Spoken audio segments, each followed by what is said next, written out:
వాడను మళ్లీ వరద భయం వెంటాడుతోంది.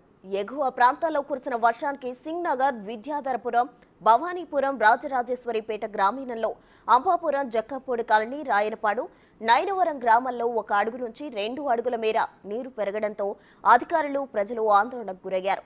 అయితే వెలగలేరు హెడ్ రెగ్యులేటరీ వద్ద ఎలాంటి వరద లేదని తేలడంతో ఊపిరి పీల్చుకున్నారు.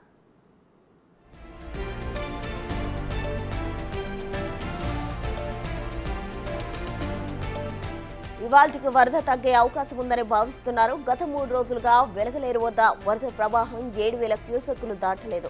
మరోవైపు బుడమేరు డైవర్షన్ ఛానల్ కు కూడా వరద ప్రవాహం చాలా వరకు తగ్గిపోయింది. కుడివైపు 7 గంటలు పడడంతో జీకొండూరు మండలంలోని పలు గ్రామాల్లోకి ముంచెత్తిన వరద తిరిగి బీసీడీలోకి వెనక్కి వెళ్తుంది.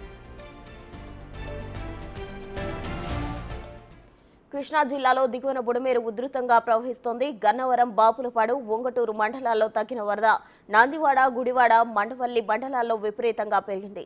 పలు ప్రాంతాల్లో దారులను, పంట పొలాలను ముంచెత్తింది. రాకపోకలు నిలిచిపోయాయి.